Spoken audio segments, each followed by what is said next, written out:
Esa elección de la fecha de siembra, yo diría, es la más importante de todas, porque es dónde vamos a poner el periodo crítico. Y el maíz es un cultivo de periodo crítico. Puede venir hermoso, pero si la etapa definitoria del rendimiento es mala, sabemos que va a ser muy malo, ¿no? La nutrición, ¿cuánto explica? Bueno, de 2.000 a 5.000 kilos. 5.000 kilos es mucho, pero si yo hago un testigo sin fertilizar, no le pongo nada, y lo comparo con uno bien fertilizado, el maíz puede perder hasta 5.000 kilos. Junto con el trigo son los dos cultivos que más pierden. A campo, si yo fertilizo poco, no voy a perder 5.000 kilos porque no es que estoy poniendo cero, pero sí puedo dejar hasta 2.000 kilos en el camino. Después, calidad de siembra y densidad, ¿no es cierto?, de 500 a 2.000 kilos. Genética, 1.000 kilos. En genética la brecha es chica, hay muchísimos materiales muy buenos. Si ustedes miran un comparativo de rendimiento y hay 40 materiales, ustedes van a ver que entre el primero y el que salió en el número 30 hay 1.000 kilos, no más que eso, ¿no? Entonces, realmente la genética es algo muy bueno que tenemos a favor del maíz, y la protección, a partir de la biotecnología también tenemos brechas chicas. Yo en mi charla voy a hablar principalmente de las tres primeras y sobre todo de nutrición, digamos, que es mi especialidad, ¿no? Cuando nosotros comparamos, digamos, el maíz temprano y el maíz tardío, fíjense, esta sería la curva de crecimiento, ¿no?, del maíz temprano en color naranja y la curva de crecimiento del maíz tardío en azul, ¿no? Y acá tenemos las distintas etapas, digamos, cuánto demora la emergencia, de emergencia a floración y de floración a madurez fisiológica. El punto, digamos, donde cambia de verde a color amarillo sería el momento de la floración, de que tenemos el temprano y el tardío. Si uno mira la radiación es máxima en la fecha de siembra temprana, cuando florece cerca del día más largo del año. Entonces, la radiación, ¿no es cierto?, es máxima. Mientras que el maíz tardío, si florece, por ejemplo, los primeros días de febrero, ya lo hace cuando la radiación un poco va cayendo y, digamos, la temperatura también, ¿no es cierto?, comienza a bajar. Entonces, teóricamente, el potencial del temprano es mayor, porque florece en días más largos y con un cociente fototermal, que es esa relación entre radiación y temperatura, más favorable. Ahora, ¿eso nos limita los rendimientos? El maíz tardío está limitado en su potencial en nuestras condiciones del norte de Buenos Aires por esa, digamos, menor radiación. Y bueno, eso lo vamos a tratar de ver en las próximas dos diapositivas. Acá está, en este gráfico de puntos, que ven que estén muchos puntos, pero es muy fácil, muy sencillo de entender, eso lo explica muy fácil. Tenemos la comparación del rendimiento del maíz temprano y tardío en el mismo sitio. Fíjense que hay casi 1.500 puntos que yo he juntado durante prácticamente 15 años.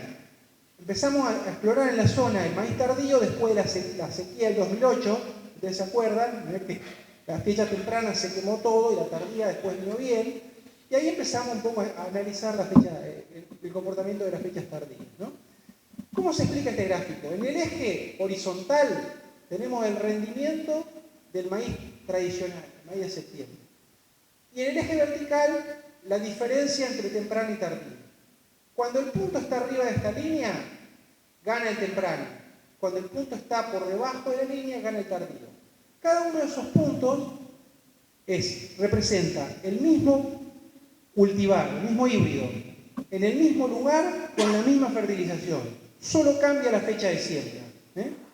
Y como les decía, en el eje horizontal tenemos el rendimiento en la fecha tradicional y, digamos, en el eje vertical la diferencia entre temprano y tardío. Cuando el punto está arriba del cero, arriba de esta línea, ganó el temprano. Cuando está por debajo, ganó el tardío, ¿no? Entonces yo veo acá claramente dos cosas. Primero, que hay más puntos por abajo. O sea, en esta zona gana más veces el tardío que el temprano.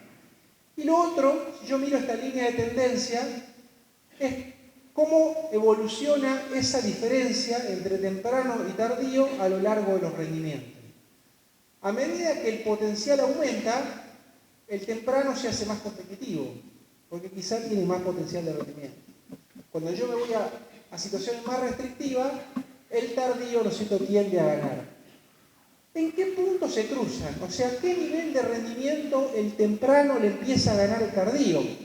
Bueno, según estos datos, datos nuestros, alrededor de 11.000 kilos por hectárea. Es decir, un ambiente de temprano, un temprano le va a ganar a tardío cuando ese temprano está en un ambiente que le permita rendir más de 11.000 kilos. Cuando está por debajo del ambiente, en general el tardío tiende a prevalecer. Esto es rendimiento puro, sin mirar precio, conveniencia, oportunidad de cosecha, nada de eso. Rendimiento de uno contra el otro en la misma condición, ¿no? Entonces uno puede como que diferenciar tres poblaciones bien claras. Fíjese, por debajo de 8.500 kilos, todos los puntos están por debajo del cero. O sea, por debajo de 8.500 kilos el tardío le gana 100. Entonces si tengo un ambiente que temprano me va a dar menos que eso, no se justificaría que lo siembre temprano. Por arriba de 12.000 kilos, el temprano tiene más potencial y no tengo duda. Y entre 8.500 y 12.000 kilos, veo puntos de los dos lados, ¿no? Entonces, en función de cuánta agua tenga la siembra, el pronóstico climático, el nivel de fertilización que yo esté dispuesto a poner, puedo elegir una u otra fecha de siembra. ¿Por qué hablo del nivel de fertilización? Porque acá abajo hay una notita, ¿no es cierto?, muy chiquita, que dice que si la dosis de fertilizante nitrogenado es menor a 90 kilos, 90 kilos son 200 kilos de urea, o 200 litros de guano, para hacer una cuenta bien redonda, en el 85% de los casos, el tardío rinde más que el temprano. Es decir, hay ambientes que por agua darían para sembrado temprano, pero a veces se los fertiliza poco, y como el tardío tiene un barbecho más largo, crece con más temperatura, el suelo lo ayuda más. En promedio, si uno mide los nitratos en el suelo, en diciembre tengo 30 kilos más de nitrógeno que en septiembre, ¿no? Entonces, estoy más aliviado desde el punto de vista de la fertilización. Y si fertilizo poco, el tardío en general lo ayuda más el suelo, ¿no es cierto?, como para ganarle, ¿no es cierto?, al maíz temprano. Pero entonces, claramente, ese ambiente, digamos, ¿no es cierto?, cuanto más favorable sea, nos va a ayudar más a las siembras tempranas, y cuanto más restrictivo es, voy a conseguir más estabilidad, ¿no es cierto?, yendo a las siembras tardías. Acá trato de explicar un poco, a partir de los componentes de rendimiento, algo muy sorprendente, ¿no? Que esto que les muestro acá está analizado acá un ensayo comparativo de cultivares que nosotros hacemos en Colón, un sitio que hacemos en la localidad de Colón, y acá lo hacemos en fecha de siembra temprana y tardía. Entonces acá está relacionado el rendimiento con el número de granos. En este gráfico de la izquierda están los datos de 2019 a 2024, está incluido el año 2022, que fue el año de la seca grande, donde se secó prácticamente todo. Y acá, en este gráfico de la derecha, yo saqué el 2022 porque era un año muy desfavorable y eso te hacía mucho ruido, ¿no? Entonces está el rendimiento en función del número de granos, ¿no? En azul tengo el tardío y en verde es el comparativo en fecha de siembra temprana. Fíjense que, digamos, como el rendimiento del tardío tiende a ser un poquito por arriba del temprano, pero el número de granos son bastante similares. Son bastante similares el temprano y el tardío. Ahora, si analizo el peso de los granos, o el número de granos por espiga, principalmente el peso de los granos, ya empiezo a encontrar una diferencia grande. En el temprano, el peso de los granos va entre 150 y 360, 360 gramos el peso de 1000 granos de maíz, 350 y 370. Mientras que en el tardío, el mínimo es prácticamente 250 gramos. No baja nunca de 250 gramos y tengo peso de grano de hasta 450. ¿Qué quiere decir? Que muchas veces al temprano le alcanza el agua para pasar diciembre y tener un buen número de granos. Pero llega enero con poca reserva y el peso de 1000 se desploma. Eso es algo que aprendimos nosotros mirándolos, porque cuando empezamos con el tardío, ¿cuál era nuestro miedo? El otoño, una helada temprana, la caída de radiación, la última parte del ciclo. Y nos terminamos dando cuenta que en realidad ese llenado de grano es una fortaleza. ¿Por qué? Porque cae finales de febrero, principio de marzo, donde vuelve el agua, baja la temperatura. En cambio, el llenado de granos, en el temprano, le toca siempre en enero. Ya sabemos lo que es enero.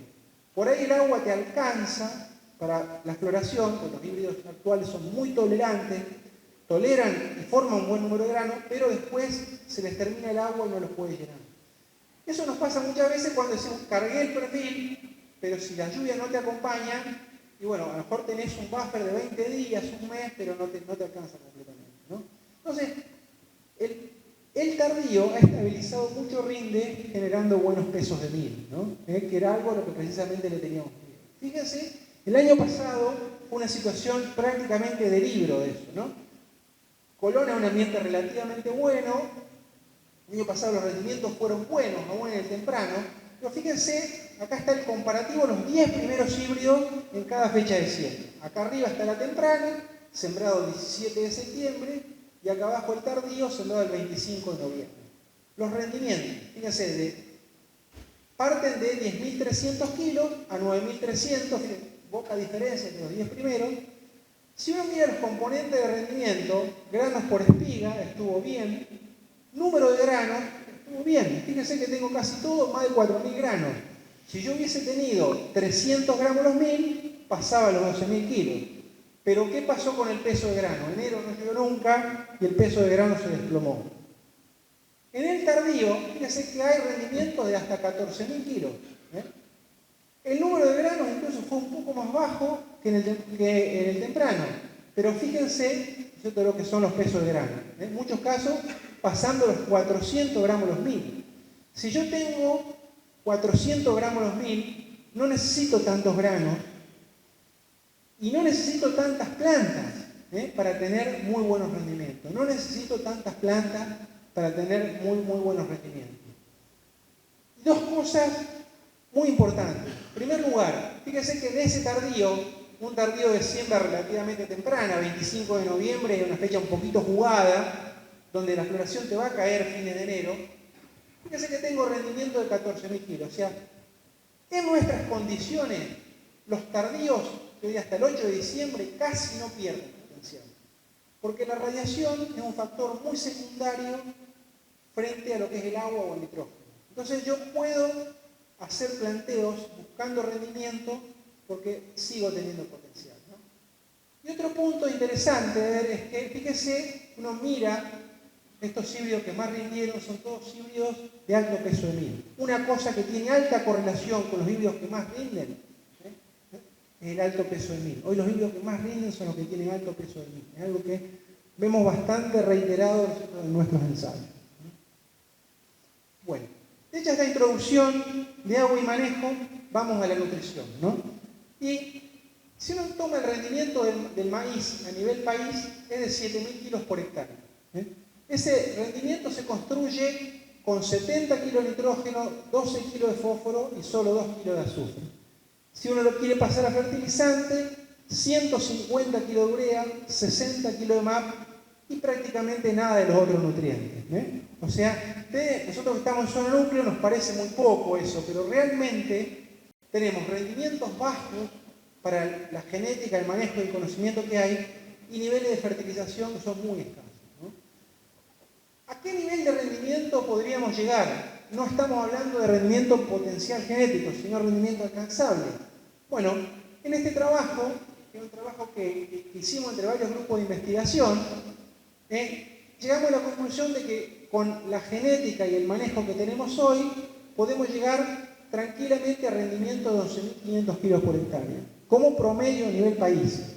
Pero para eso habría que fertilizar con 144 kilos de nitrógeno, 28 kilos de fósforo y 14 kilos de azufre. O sea, más del doble de lo que se fertiliza hoy. O sea, eso significaría para un incremento de rendimiento de un 34% con una producción de 40 a 45 millones de toneladas de grano extra y un ingreso al nivel país de 7.000 millones de dólares adicionales. O sea, estamos dejando muchos kilos en el camino producto de una fertilización que es insuficiente. Como digo, estos valores a nosotros nos suenan bajos, porque seguramente todos ustedes fertilizan más que eso, pero hay lugares del país, por ejemplo el norte, donde no se fertiliza prácticamente nada. Hoy se hace todavía el maíz prácticamente con un poco de nitrógeno y nada más. Entonces hay mucho rendimiento por recuperar mejorando y ajustando la fertilización. Y realmente la decisión de fertilización hoy es una decisión muy compleja, ¿no? Donde hay muchos nutrientes, ¿no es cierto?, que mirar, que se ponen en juego. Hasta hace poco, digamos, con manejar nitrógeno, fósforo y un poquito de mirada con el azufre ya estábamos, pero hoy vemos que se suman otros nutrientes, como por ejemplo el zinc, que está muy difundido en toda zona núcleo. Cuando nos vamos a la provincia de Entre Ríos, al litoral, e incluso en algunas zonas linderas de la Ruta 9, aparecen situaciones como esta, de maíces achaparrados, con carencia de potasio, que es un nutriente, te digo, no muy difundido, pero que cuando aparece muy pesado, con grandes pérdidas de rendimiento. Y otras que por ahí están un poco enmascaradas, que no se notan mucho, pero con niveles de nutrientes bajando, como magnesio, boro, y que posiblemente en los próximos años también de a poquito se vayan incorporando en los planteos de fertilización. De modo que lograr una buena nutrición de cultivo es un verdadero desafío, requiere todo un análisis técnico, combinar distintas fuentes, hacer análisis de suelo, para no estar dejando, ¿no es cierto?, muchos kilos y mucha rentabilidad en el camino. Vamos a empezar, digamos, un breve repaso por los nutrientes y vamos a empezar por el más importante para el cultivo de maíz, que es el nitrógeno, ¿no? Y acá, esta curva que ven a la izquierda es una curva muy difundida, muy conocida, que hemos hecho muchos grupos de fertilidad desde hace muchos años y que relaciona el rendimiento con la oferta de nitrógeno sumando suelo más fertilizante. ¿Qué quiere decir esto? Que yo, si hago un análisis de suelo, miro cuánto nitrógeno tengo disponible en forma de nitrato, que es la forma inmediatamente disponible para las plantas, y a eso le tengo que sumar una determinada cantidad de fertilizante para llegar, digamos, a una cantidad de nitrógeno objetivo, ¿no? Fíjense que estas curvas llegan a un techo a distintos niveles que son crecientes en función del rendimiento. Yo para 10.000 kilos necesito un valor más bajo que para 12.000 y a su vez para 12.000 más bajo que para 14.000. ¿Qué me está diciendo eso? Que la cantidad de nitrógeno que debo ofertarle al cultivo depende del potencial de rendimiento. Entonces yo primero tengo que definir qué potencial de rendimiento quiero llegar, después medir cuánto nitrógeno tengo y después, entonces, en función de eso, ver cuánto me falta. Y estas curvas confluyen a un valor común, que es que yo necesito 15 kilos de nitrógeno entre suelo y fertilizante por cada tonelada de rendimiento de maíz que pretendo cosechar. 15 kilos de nitrógeno por tonelada de rendimiento. Eso significa, por ejemplo, que si mi objetivo es 10.000 kilos de maíz, 10 toneladas, voy a necesitar 150 kilos de nitrógeno entre suelo y fertilizante. Si yo mido cuánto tengo en el suelo, ya por diferencia no sé cuánto me va a faltar. Eso no cambia entre el temprano y el tardío. Ese objetivo de nitrógeno es similar. Lo que cambia es cuánto me oferta el suelo. Porque en un temprano es probable que encuentre valores bajos, de 30, 40, 50, 60, por ejemplo, valores comunes, y en tardío voy a encontrar un poco más. El barbecho es más largo, hay mayores temperaturas, la mineralización acompaña mejor, entonces voy a encontrar un poco más, ¿no? Pero es importante que hagan análisis de suelo, porque a veces, previo a la siembra del tardío, hay mucho nitrógeno. Entonces, no necesito agregar tanto para llegar a ese objetivo, ¿no?, que yo estoy queriendo cubrir. Yo les voy a mostrar a continuación una serie de curvas, son todos datos de ensayo, una serie de curvas que nos muestran un poco cómo cambia, cómo es dinámico ese comportamiento, esa respuesta a nitrógeno, y cómo cambia en función de la fecha de siembra, en función del tipo de suelo, en función de la forma o la fuente que coloque ese fertilizante, ¿no? Entonces acá tengo comparados el comportamiento de un temprano y un tardío en el mismo sitio. Es un ensayo de pergamino. Fíjense, a la izquierda está el temprano. Son dosis crecientes de nitrógeno y acá tengo los rendimientos. Parto con un N0, llego hasta un N200 que son casi 400 kilos de urea. Y fíjense cómo ese temprano, que como decíamos lo acompaña poco la mineralización, tiene una respuesta muy importante, en una condición con humedad óptima y en un suelo de óptima calidad también, ¿no? Si no fertilizo voy a tener 6.000 kilos y si fertilizo llego a 14.000, o sea, mucha respuesta a la fertilización. Hay agua, en la cima temprana hay poco nitrógeno, tengo mucha respuesta. ¿Qué pasa en el tardío en ese mismo sitio? Bueno, el piso es más alto. Fíjense, yo no le pongo nada de nitrógeno, N0, paso de 6.200 kilos en el temprano a 8.400 en el tardío, porque el suelo acompaña más. Pero en el techo también estoy más bajo. En el temprano llego a 14.000, en el tardío llego a 12.000. O sea, el potencial en estos niveles de rendimiento baja un poquito. Y fíjense que la respuesta a la fertilización también tiende a saturarse a dosis un poco más bajas, porque el suelo acompaña más. O sea, en el tardío sube el piso y baja el techo, para decirlo de alguna manera simple.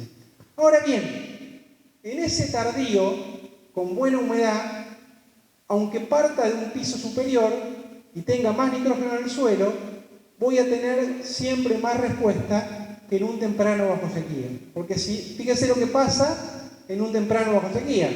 No me pasa de un rendimiento de 6.000 kilos, 6.000, 7.000 kilos. Entonces, por más que yo me corra a la derecha, por más que yo le agregue más nitrógeno, el rendimiento no aumenta. ¿Por qué? Porque falta agua. Si falta agua, el cultivo no crece y la planta no lo puede asimilar, ¿no?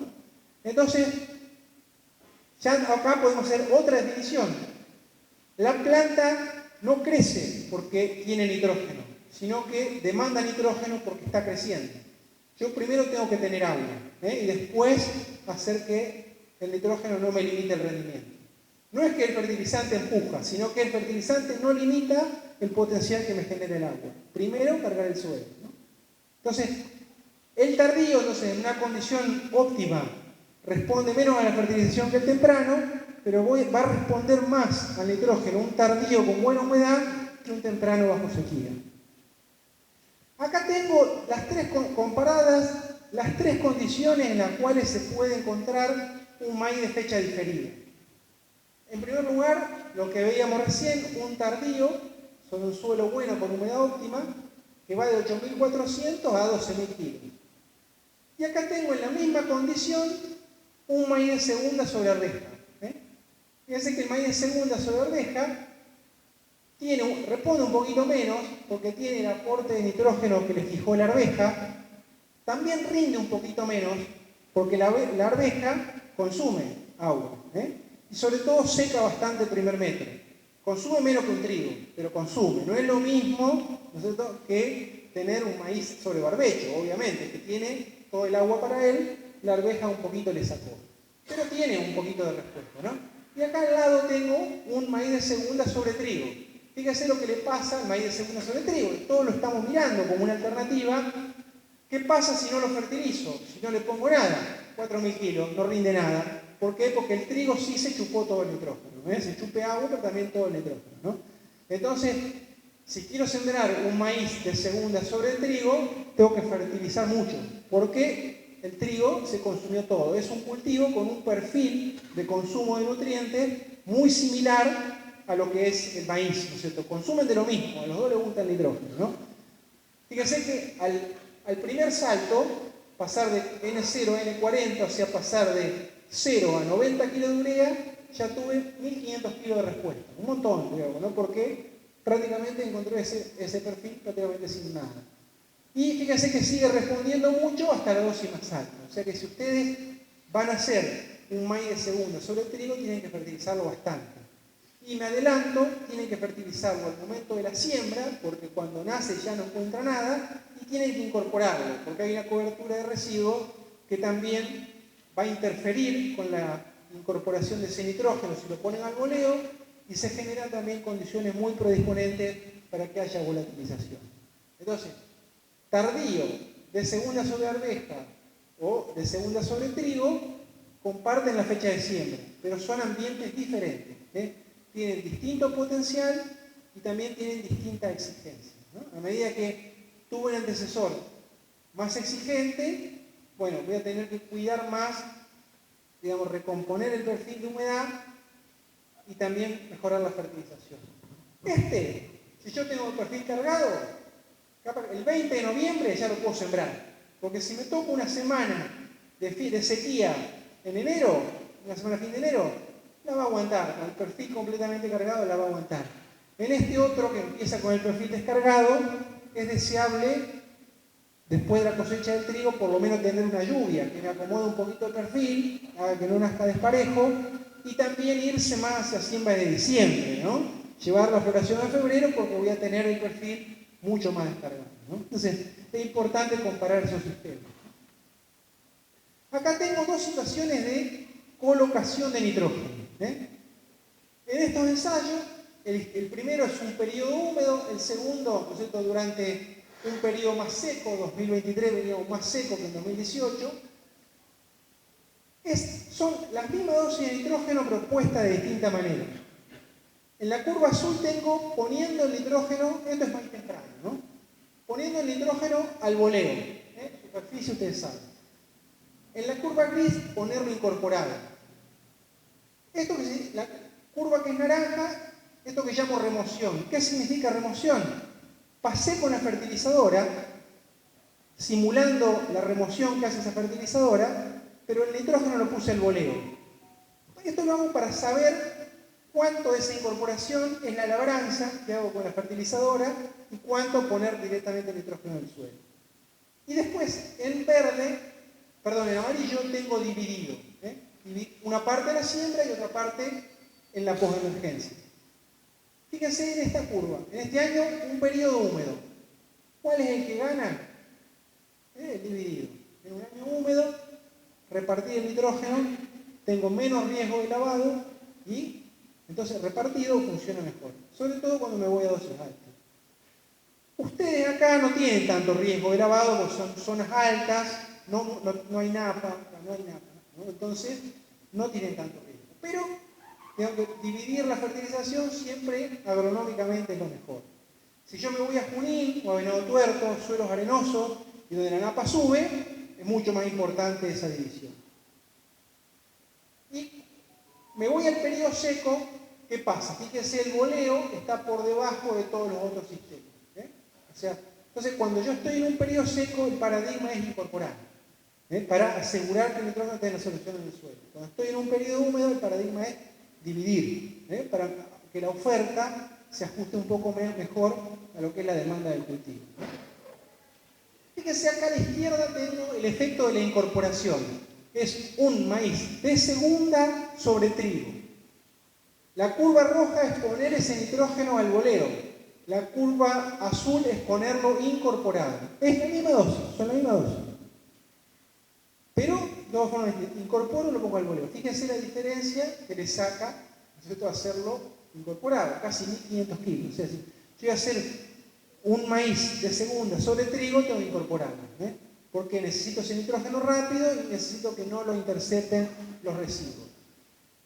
Y en cuanto al momento de aplicación, eso ya lo hablamos, con un suelo húmedo, necesito poner toda la siembra, ponerlo en B6 o ponerlo dividido. Fíjese que ponerlo en B6 o dividido fue mejor que a la siembra. Si yo pongo toda la dosis a la siembra y en un año muy lluvioso, puedo perder parte del nitrógeno, entonces es conveniente, digamos, repartirlo mejor. Fíjense que entonces que no es solo la dosis, no es solo la cantidad.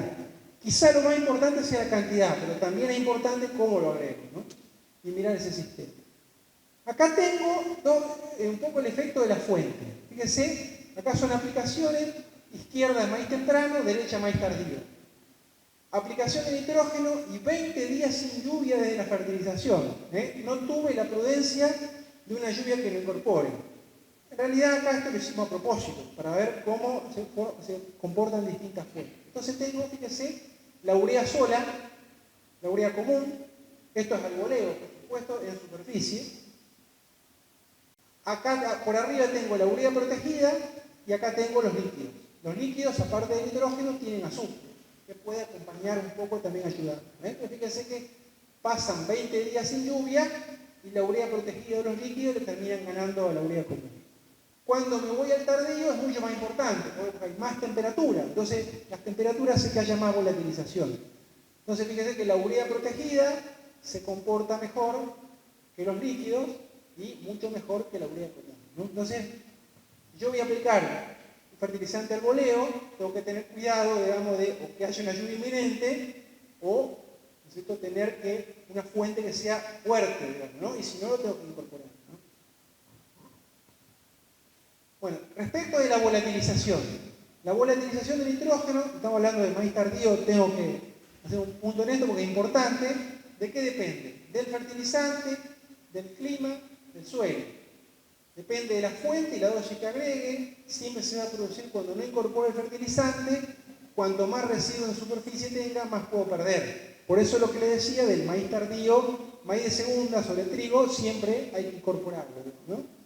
Condiciones del clima, depende de las demoras de la lluvia, de la temperatura, de la humedad relativa, de la presencia de viento. Y el suelo, digamos, cuanto más degradado está, más fácil voy a perder. Acá tengo una relación entre las pérdidas diarias y la temperatura, ¿eh? Entonces fíjense que, y lo tengo para una dosis de 100 kilos de urea y de 200 kilos de urea, ¿no?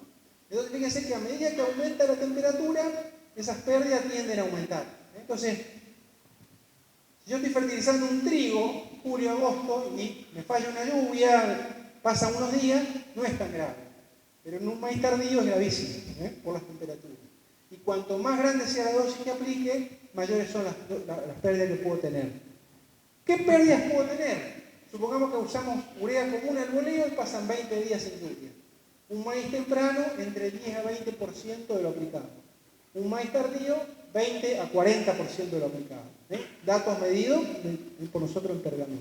Entonces, yo me voy a una siembra tardía, fertilización en diciembre, tengo que tomar medidas porque puedo llegar a perder hasta un 40% de lo que estoy agregando. ¿Cuáles son las medidas para no tratar de perder ese nitrógeno? Bueno, la incorporación es la más robusta de todas, me olvido si lo incorporo. Después puedo usar, por ejemplo, nitrato de amonio, una fuente que prácticamente no volatiliza, una urea protegida, es lo que le sigue en fortaleza. Luego un líquido y lo que más pérdidas puede sufrir es la urea en superficie, ¿no? Pero bueno, no me puedo desentender de la aplicación si estoy haciendo un tardío con altas temperaturas, ¿no? Vamos a ver un poquito el efecto del nitrógeno con la densidad. Yo lo voy a tocar medio tangencialmente para que no se haga tan largo, pero bueno, decirle que hemos hecho muchos ensayos de este tipo de nitrógeno por densidad, ¿no? Este es uno del año pasado. El año pasado fue un año tremendo para ver esto, pero bueno, les quiero mostrar acá a la izquierda, es uno de los tantos ensayos que hemos hecho. Fíjense, dos dosis de nitrógeno, 140 entre suelo y fertilizante y 180 suelo más fertilizante. Fíjense que la de 180 da más aún en un año seco, o sea, no es cierto que fertilizar mucho me perjudique esa sequía, al contrario, siempre va a ayudar a la planta a que tenga más fortaleza. Ahora, fíjense que acá tengo densidades de 30, 50, 70 y 90.000 plantas. 30.000 plantas es una densidad muy baja para nosotros, muy baja, pero fíjense que los rendimientos se mantuvieron más estables entre 30 y 50.000 plantas, ¿no? O sea que el manejo de la densidad es una herramienta muy importante, digamos, después de la fecha de siembra, que es la más determinante, muy importante para adaptarme a situaciones restrictivas, ¿no? El maíz ha conseguido su estabilidad, ¿no?, a partir de la posibilidad de manejar esas dos condiciones. Fecha de siembra que me permite cambiar el periodo crítico y manejar la densidad. Eso no lo puedo hacer en ningún otro cultivo, ¿eh? La soja. Llega el 1 de noviembre que tengo que empezar a sembrar. Si no lo termino, si me va la humedad, tengo que empezar a sembrar. Y el manejo de la densidad, sabemos que mucho no me cambia, ¿eh? Entonces, pero en el maíz sí es muy relevante. Fíjense qué pasa si yo me voy, digamos, a densidades muy altas. Fíjense acá arriba está discriminado los rendimientos para los dos niveles de fertilización y distintas densidades. El número de granos, que fíjense que hasta 90.000 plantas inclusive tuvo un número de granos que más o menos se la bancó. Pero ¿qué pasó con el peso de mil? Se me desploma, ¿eh? Cuando tengo 30 o 50.000 plantas, no voy a decir que es gran cosa, pero por lo menos me arrimo a 200 gramos los 1000, pero si me voy a una densidad de 90.000 plantas, es un desastre. e incluso cae, digamos, el peso hectolítrico termina saliendo incluso del grado 3. Entonces, por ahí me alcanzó el agua, como decíamos hoy, para atravesar la floración y tener un aceptable número de granos, pero se me cae y se me desploma en el peso de grano. Entonces, ese manejo de la densidad, ¿no es cierto?, es una herramienta muy importante y lo que le voy a decir es una regla muy general, pero cuando uno camina zona núcleo, sobre todo a la altura de la ruta 8, ¿no?, Pergamino, Colón Roja, pues más que acá hay más prudencia, quizá a fuerza de golpe, pero uno ve el maíz corto de nitrógeno, pasado de densidad. Muchas veces no estamos en el óptimo para mí, en muchos ambientes, en esa combinación, ¿no? Porque, digamos, uno aprendimos mirando esos ensayos, que una planta de maíz fácilmente produce 200 gramos por planta, ¿no? Entonces uno dice, ¿cómo voy a poner 40.000 plantas? Digo, sí, en esta zona es una locura, ¿no es cierto? Eso que lo hagan en el sudoeste de Buenos Aires, que lo hagan en Tres Arroyos. Pero bueno, esa densidad, a lo mejor en un ambiente muy restrictivo, en un maíz de segunda, sobre trigo, con el perfil descargado, si tengo un buen año, tengo capaz un potencial para producir 8.000 kilos por hectárea, ¿no? Y tengo un piso y una estabilidad que es mucho más alta. Y también le voy a dar una regla muy general, de nuevo, cada híbrido tiene un comportamiento muy, muy diferente, después en la próxima charla lo podemos complementar. Pero uno lo que aprendió haciendo estos ensayos de nitrógeno por densidad es que una planta de maíz, para que esté cómoda, para que no se quiebre ni se vuelque, no tenga excesiva removilización, para que si quedan dos juntas, las dos más o menos produzcan igual, tiene que producir por lo menos 150 gramos por planta. Cuando bajamos a 150 gramos por planta, ahí empieza la inestabilidad, las plantas estériles, los problemas de vuelco, de quebrado, ¿no es cierto?, y todo lo despelote. Así que, bueno, casi que una regla, digamos, una sugerencia general. Estamos en un año muy bueno, ¿no? Quizás, ojalá siga así, pero cuando uno ve una situación restrictiva, no le tenemos confianza, pasate con el nitrógeno, no te pases con la densidad. Un consejo que lo va a llevar siempre por buen camino, ¿no? Lo otro importante, ¿no es cierto?, es el ambiente, ¿no es cierto? Y eso, manejar esa combinación en función del ambiente. Este es un trabajo que venimos haciendo, ¿no es cierto?, con Aceitera Generalesa, que no tiene una plataforma de agricultura de precisión, y yo tengo un amigo en la zona de María Teresa, en el sur de Santa Fe, que es una zona, digamos, diferente a esta, pero de todas maneras sirve para ejemplo. Lo que hicimos acá es combinar situaciones de densidad y fertilización, ¿no es cierto? Y en rendimiento y acá en margen bruto, está la zona amarilla es la zona ideal, digamos, ¿no? Y acá está separado por ambiente, un ambiente de buena producción, que rindió 10,4 toneladas, el óptimo terminó siendo 227 kilos de urea y 78.000 plantas por hectárea. Y cuando vamos al ambiente, a la loma, en esa zona de Santa Fe, las zonas poco productivas son las lomas, la loma rindió 7,3 toneladas frente a 10 del bajo, pero el óptimo fue de 120 kilos de urea y 60.000 semillas por hectárea. Fíjense, el óptimo en el ambiente bueno, 227 kilos de urea y 78.000 plantas, y en el ambiente flojo, 120 kilos de urea y 60.000 plantas. Esto se lo muestro, le quiero una conclusión que estamos llegando a eso también. Si uno tiene que poner la variable en una de las dos cosas, la fertilización o la densidad, mirando esto, que aprendimos que es más importante la variable en el fertilizante y la densidad. Y que muchas veces el efecto de la variable en la densidad es porque estamos pasados de planta. Porque, por lo menos en estos ensayos, no es una generalización, pero lo que veo que si hubiésemos sembrado todas 60.000 plantas, no hubiésemos tenido problema. El problema con la densidad es estar pasado en el ambiente flojo. Pero los híbridos actuales tienen una plasticidad genética tan grande que se adaptan. Y que cuando quedan un poco cortos, segunda espiga más grande, aumento muy importante en el peso de grano, un factor de compensación que no es tan visible, pero que es muy importante. El híbrido se ajusta. Ahora, si yo pongo fertilizante de más en un ambiente malo, eso no lo recupero más.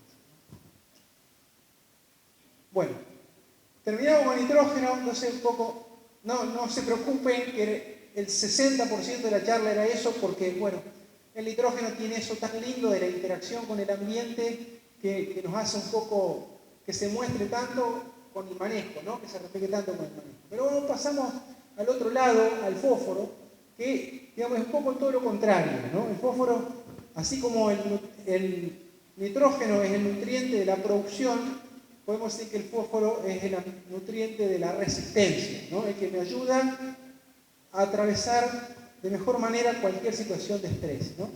Y lo que vemos acá en estos 4 mapitas es cómo han evolucionado los niveles de fósforo en la región pampeana, ¿no? A la izquierda era la condición original, el verde no hace falta que lo explique, fósforo abundante en todos lados, no había ningún problema. Pero a través de un balance negativo, ese fósforo fue saliendo de los campos, se fue yendo con el camión, digamos, de los granos. Entonces, un relevamiento hecho por el INTA y fertilizar, ya en el 2011 había bajado bastante, el norte de Buenos Aires entre amarillo y naranja, 2018 bajó más todavía, y un relevamiento hecho el año pasado muestra una estabilización, ya no sigue bajando tanto. ¿Por qué no baja tanto? Porque hay más trigo y hay más maíz. El trigo y el maíz siempre se fertilizan mejor y eso nos ha permitido que hoy nos vayamos un poco estacionando y no sigan bajando tanto los niveles. El fósforo tiene una importancia en los sistemas extraordinaria, ¿no? Hace poco tiempo, este año, se presentó este trabajo que trató de identificar cuáles eran los factores que explicaban en los suelos el contenido de materia orgánica, la conservación del carbono, la materia orgánica, que todos vamos a coincidir, es la propiedad más importante que tiene un suelo. Si nosotros queremos ver si un suelo es malo o bueno, si está bajo o bueno de fertilidad, y tenemos que mirar una sola propiedad, vamos a mirar la materia orgánica. Estamos de acuerdo, ¿no?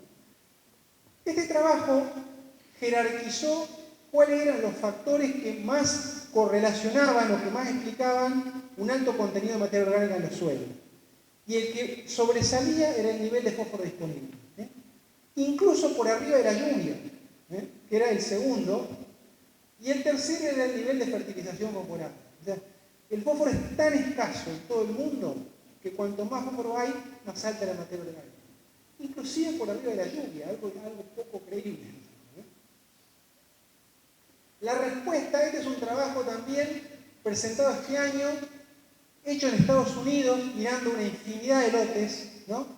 Y mostrando la respuesta a la fertilización a la izquierda del maíz, a la derecha de la soja, en función del nivel de fósforo del suelo. Y hace que cuanto más bajo es el nivel de fósforo del suelo, mayor es la respuesta. Eso todos lo sabemos. Por eso hay que hacer análisis de suelo, porque eso me va a decir qué porcentaje de respuesta yo puedo esperar.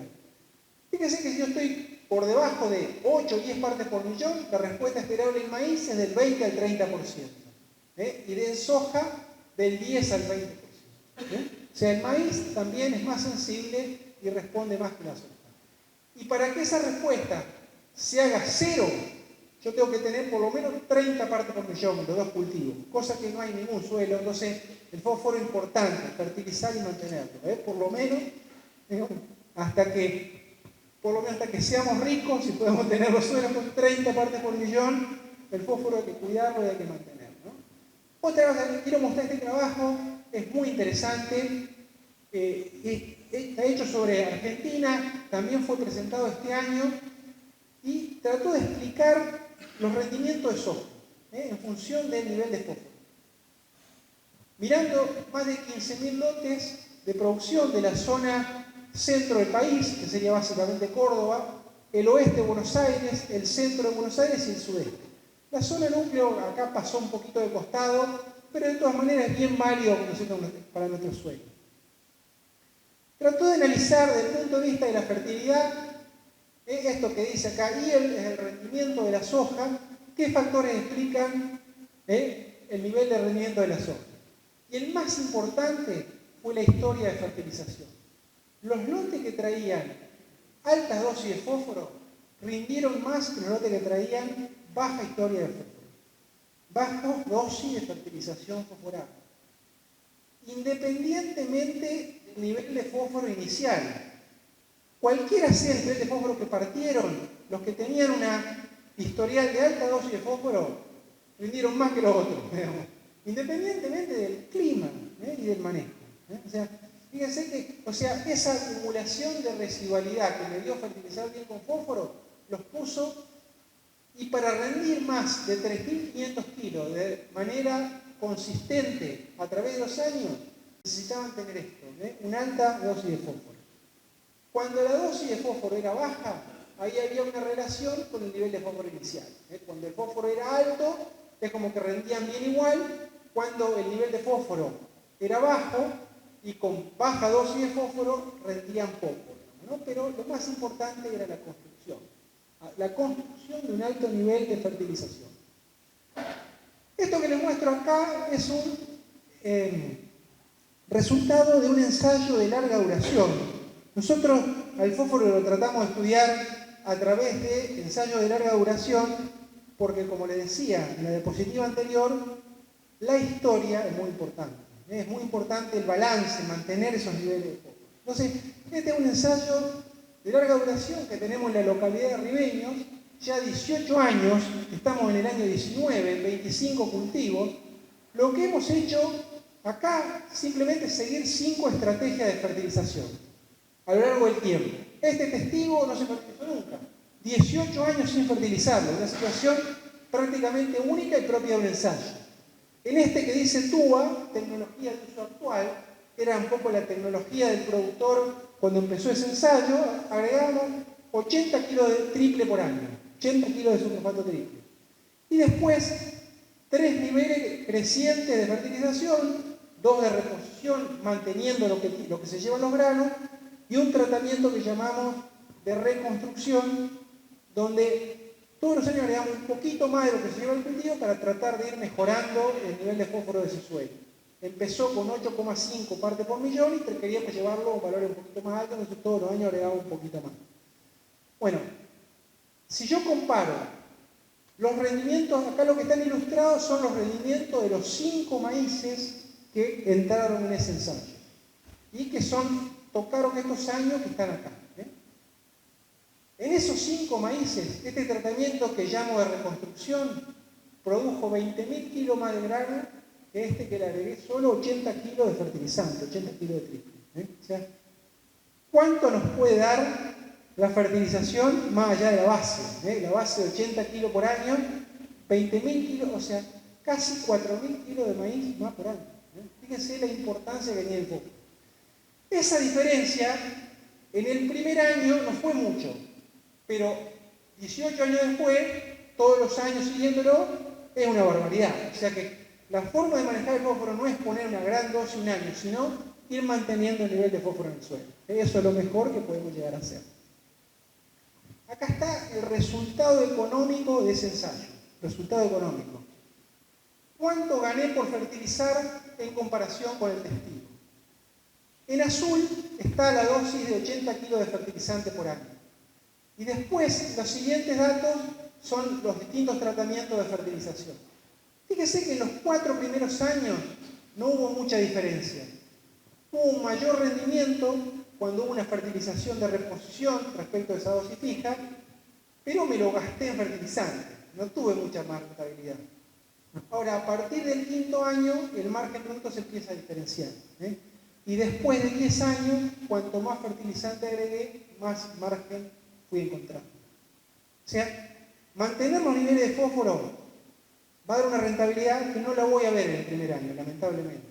Le voy a empezar a ver la diferencia económica con el tiempo, cuando la residualidad se expresa.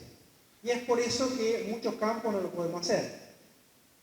No es la práctica más rentable en el primer año, pero con el tiempo es la práctica más rentable que podemos hacer en otros campos, mantener los niveles de fósforo. Entonces, ¿cuál sería la estrategia a seguir? La estrategia ideal, digamos, para seguir respecto del manejo de la fertilización. Es lo que yo puedo ilustrar acá en el gráfico de la derecha. El gráfico está a la derecha. Yo podría definir un nivel de fósforo debajo del cual no quiero que mi lote baje.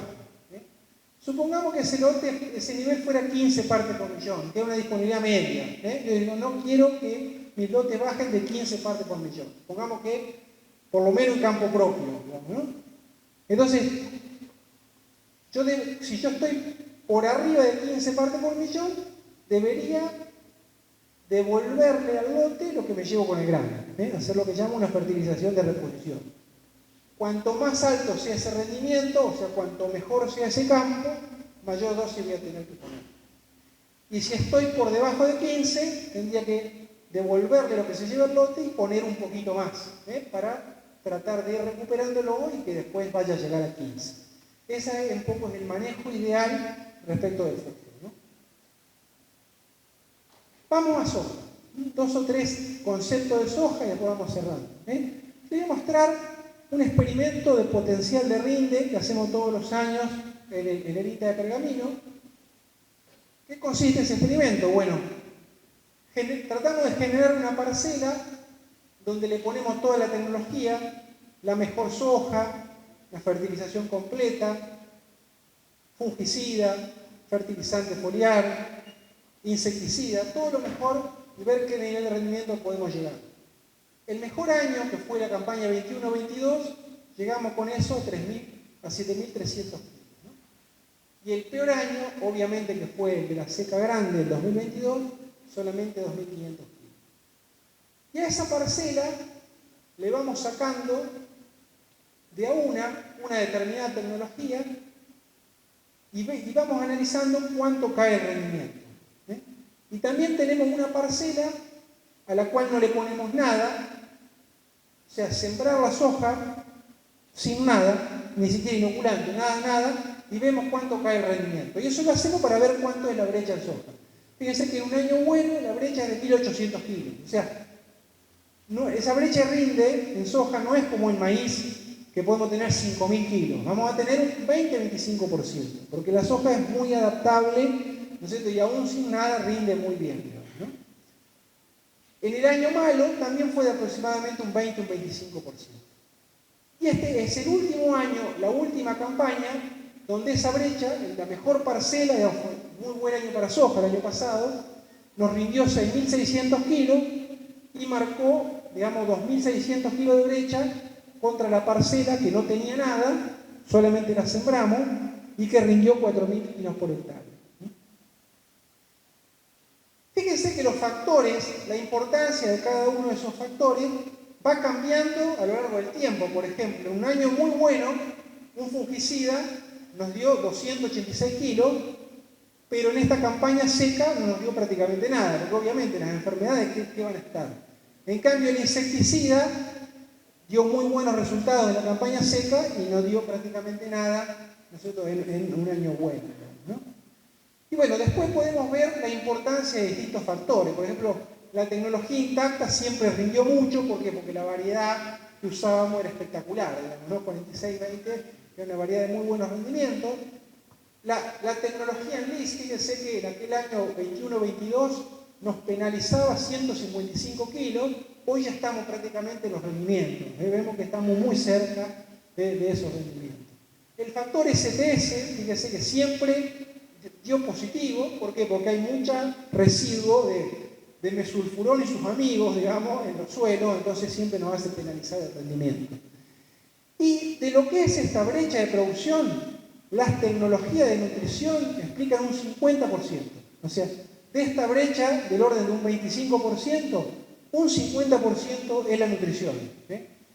Entre la nutrición al suelo, manejando fósforo, azufre y micronutrientes, la inoculación y el uso de un bioestimulante foliar. O sea que, aún en soja, que la tenemos por rústica, la tecnología de nutrición, ¿no es cierto?, es muy importante. Este otro ensayo de la campaña pasada, ¿qué hicimos acá? Hicimos estas variedades, que son las más sembradas en esta zona hoy, las cruzamos por distintos tratamientos de fertilización. Tratamiento 1, 2, 3 y 4. Que son estos que vemos acá. El T1 era un testigo, el T2 fósforo, T3 fósforo y azufre, el T4 un tratamiento completo. Fíjense que el promedio de todas estas variedades, un testigo rinde 5.000 kilos. El año pasado una barbaridad. Ustedes pueden decir 5.000 kilos, no las fertilizo. Si puedo sacar 5.000 kilos sin nada, me quedo con eso. Pero bueno, hay que mirar cuánto es el potencial. Fíjense que el promedio de la mejor fertilización fue 5.700 kilos. O sea, una ganancia de 700 kilos, que es algo muy, muy interesante. También tengo para mostrarles de esta última campaña este ensayo, que fue una red de fertilización que hicimos con la agencia de extensión. Fíjense que son 9 sitios, distintas localidades. Acá también está Pergamino. E hicimos estos tratamientos de fertilización. Fíjense que el T1, un testigo absoluto, ¿no es cierto?, que no hizo nada, ni fertilizante ni inoculante. En promedio de todas esas localidades le da 4.100 kilos. Después tenemos un manejo que llamamos productor. En realidad no es subestimar al productor, pero podemos decir un manejo de mínimo, ¿no? Con agregado de 50 kilos de superfosfato triple e inocular, que es algo muy básico. Eso solo dio de promedio en 9 localidades 343 kilos por hectárea. Después tenemos un manejo que llamamos productor optimizado, que es llevar el fósforo, duplicar la dosis de fósforo. 18 kilos de fósforo, que serían unos 100 kilos de superfosfato triple. Estos 100 kilos, estos eran 50. Ajustar el fósforo e inocular nos llevó a 470 kilos por hectárea. Y después tenemos un tratamiento completo, que fue inoculante, una fertilización bien hecha, con 50 kilos de triple al voleo y 100 kilos de microesencia al costado de la línea. No lo podemos poner en la línea porque va a causar fitotoxicidad, un fertilizante foliar y un fungicida. Y esa fertilización completa nos dio 880 kilos por hectárea. O sea que la soja, digamos, en definitiva, también está rindiendo, digamos, está aprovechando un apilamiento de tecnología. Cuando hicimos un análisis económico, en el 75% de las localidades, ese tratamiento de fertilización completa logró pagar la dosis de fertilización. O sea que es algo, digamos, que tiene un costo importante, algo más de 400 kilos de soja, pero en el 75% de los casos logró pagarse, ¿no? Y bueno, ya para un poco ir cerrando esta parte, les voy a mostrar dos ensayos, dos experiencias más de la campaña pasada. Esto es una combinación de 4 niveles de manejo. El primero, 50 kilos de superfosfato simple con 35 plantas por metro cuadrado. El segundo, 125 kilos de un arrancador soja, digamos con 70 triple y 30 simple, pero con una densidad de 15 plantas por metro cuadrado. La misma fertilización con 35 plantas por metro cuadrado y por último un tratamiento completo con 35 plantas por metro cuadrado. Fíjense que tenemos una ganancia tecnológica importante, alrededor de 700 kilos, y algún premio a mejorar la densidad de 15 a 35 plantas del orden de los 150 kilos por hectárea. 3 variedades. Un premio a las variedades de ciclo más largo porque les llegó más a tiempo la lluvia de febrero, y también combinado con 2 espaciamientos, 40 y 20 centímetros entre hileras, cruzado, digamos, con estas 3 variedades y con estos 4 niveles de fertilización. El año pasado fue el primer año que encontramos diferencia en el espaciamiento. Siempre 40 y 20 nos dio lo mismo. El año pasado nos dio menos entre el 20. ¿Por qué? Digamos, porque se le terminó el agua antes y llegó a fin de enero más jugada que la que se plantó a 40. La otra, o sea, cuanto más lo acerco, soy más eficiente para usar la radiación y para explorar el suelo. Pero también el agua se termina antes, ¿no?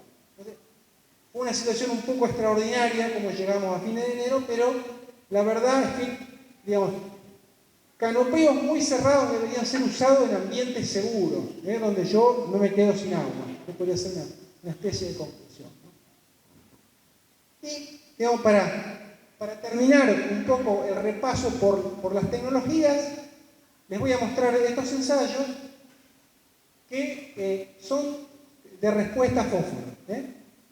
Acá tengo separado del lado izquierdo sitios con fósforo bajo, por debajo de 10 partes por millón. Y arriba y a la derecha, fósforo medio, entre 10 a 15 partes por millón. O sea, fósforo bajo y fósforo medio. Cuando el fósforo es bajo, la respuesta media a la fertilización fosforada es mayor.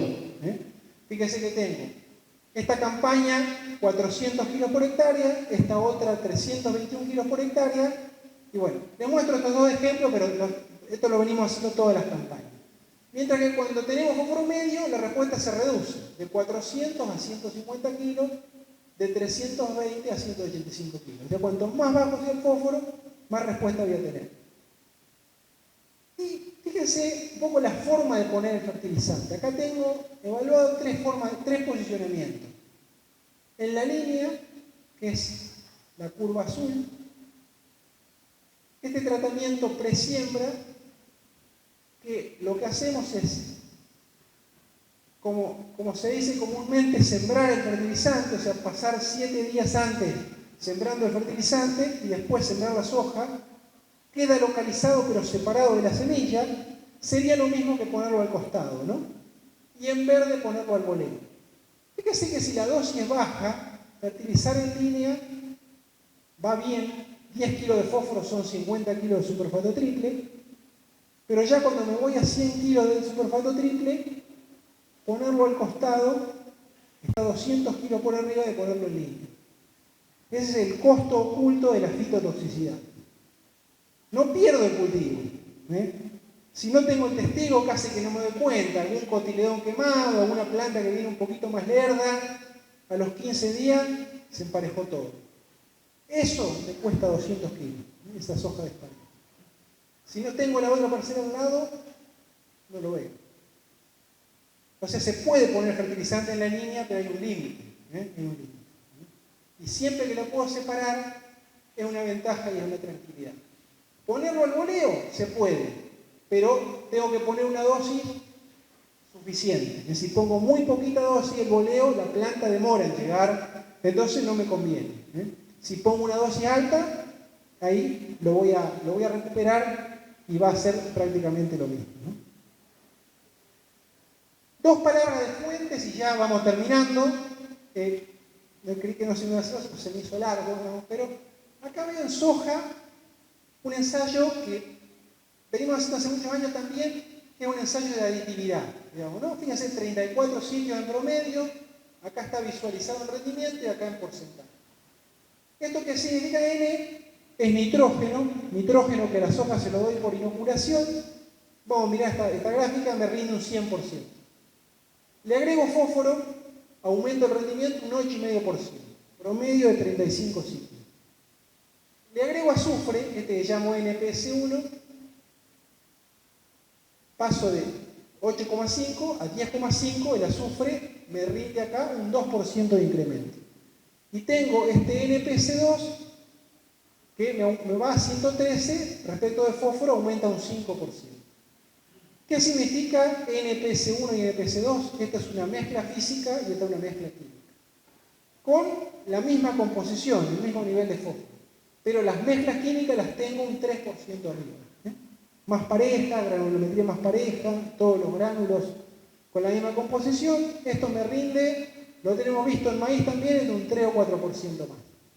Y tengo zinc, el zinc lo tenemos más asociado a maíz, pero fíjense que me agregó también un salto importante, un 4% más.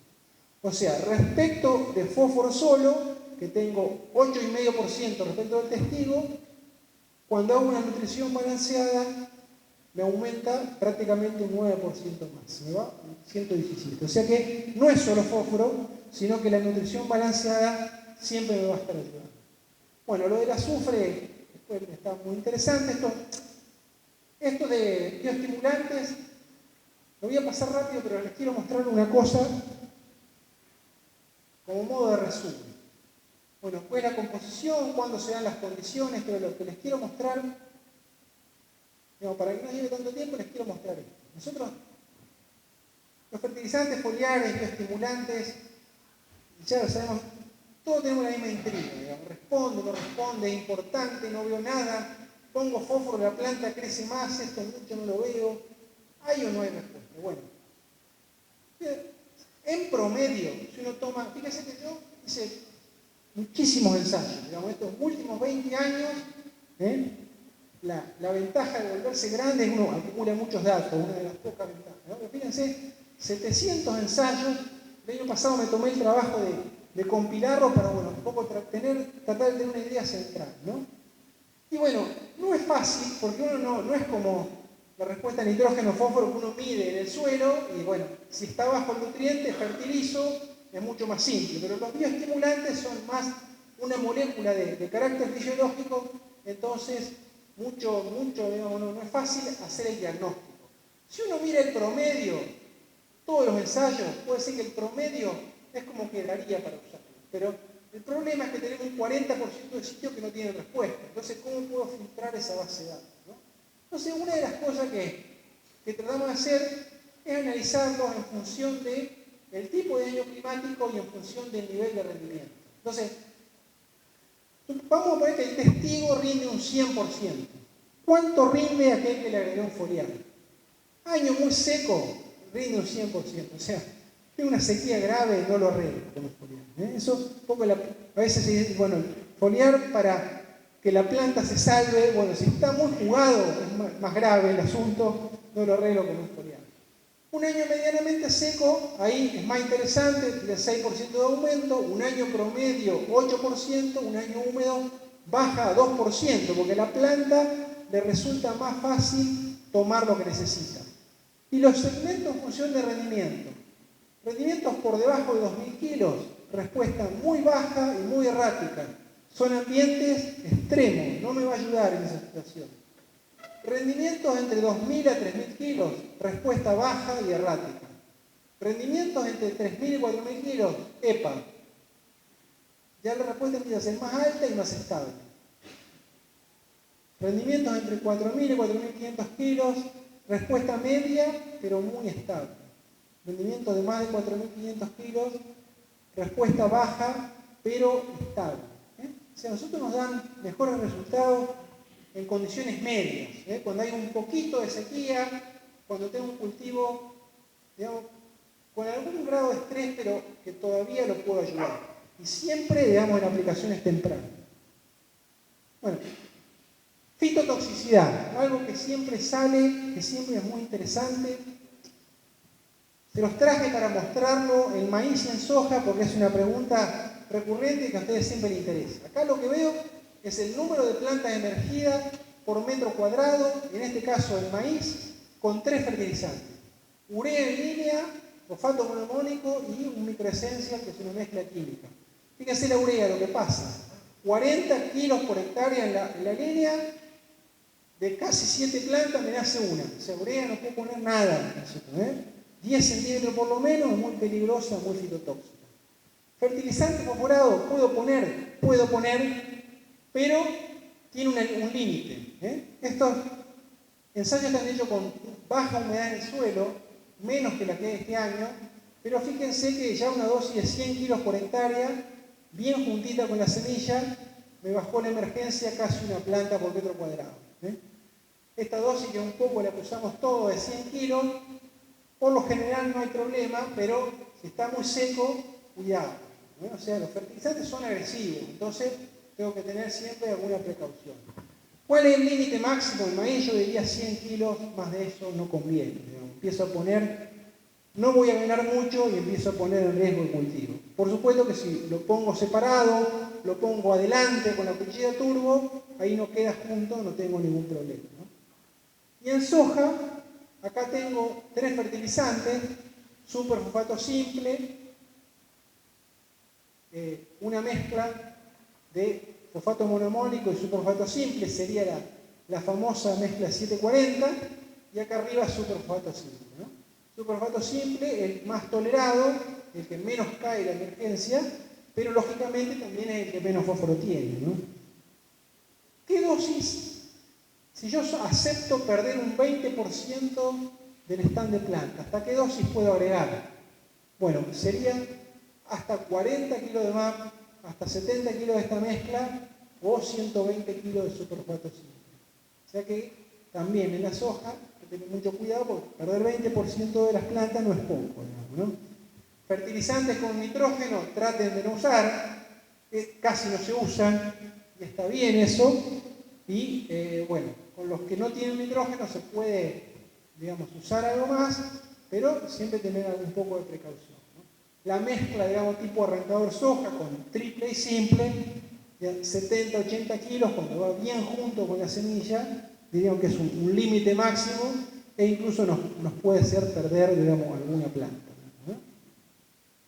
Bueno, esto acá un poco un esquema muy general de cómo yo podría, digamos, ir manejando la fertilización en la rotación.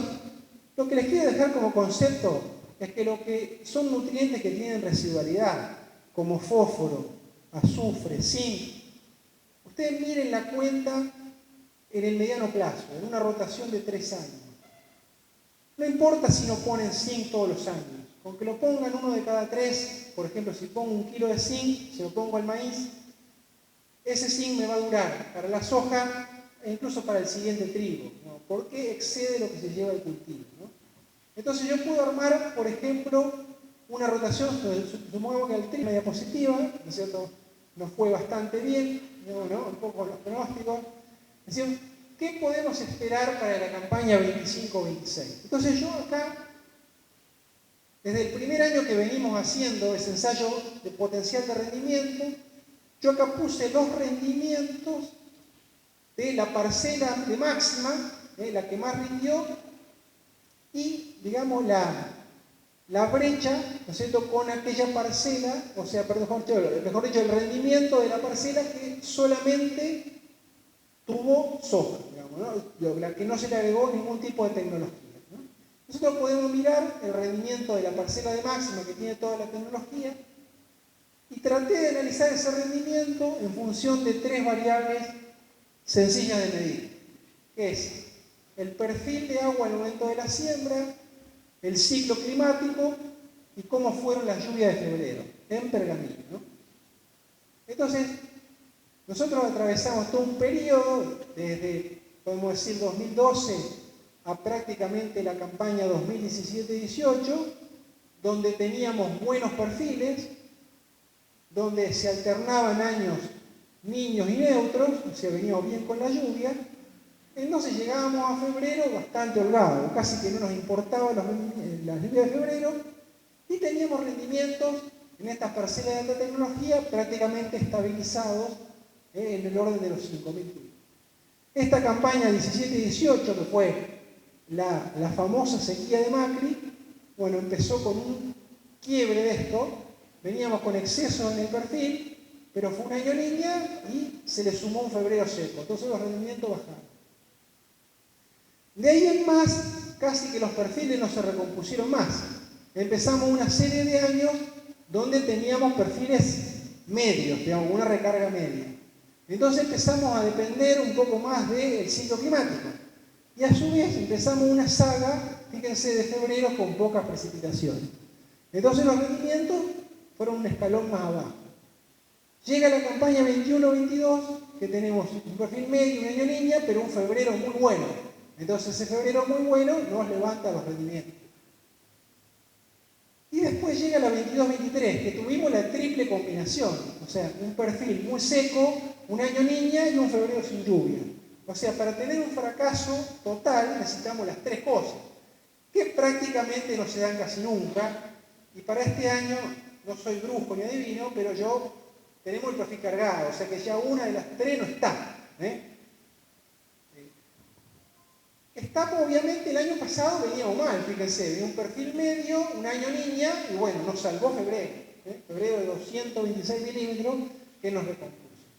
¿Cómo venimos este año? Bueno, venimos con un año muy húmedo, con un pronóstico de la línea, que hay que ver qué se da, y no sabemos cómo va a ser febrero. ¿Cómo es la situación de partida? Bueno, la podríamos poner, digamos, ¿no?, en un nivel parecido, si uno trata de asimilar algo, a esta campaña 2017-18. Fíjense que esta campaña, con 30 milímetros solamente en febrero, un año niña y 30 milímetros en febrero, tuvimos rendimiento en el orden de los 4.000 kilos por hectárea. O sea, lejos de este desastre, pero bueno, si se combinaran las dos cosas, podríamos llegar a estar en problemas, ¿no? Si no se da la niña, digamos, con el perfil y un año medio, vamos a estar con un año de muy buenos rendimientos. Si se da una niña, vamos a depender un poco de febrero, ¿no es cierto?, para tener una campaña. Pero yo creo que ese perfil, digamos, de humedad nos da cierta estabilidad y cierto piso de rendimiento. Entonces, después entra a jugar la tecnología.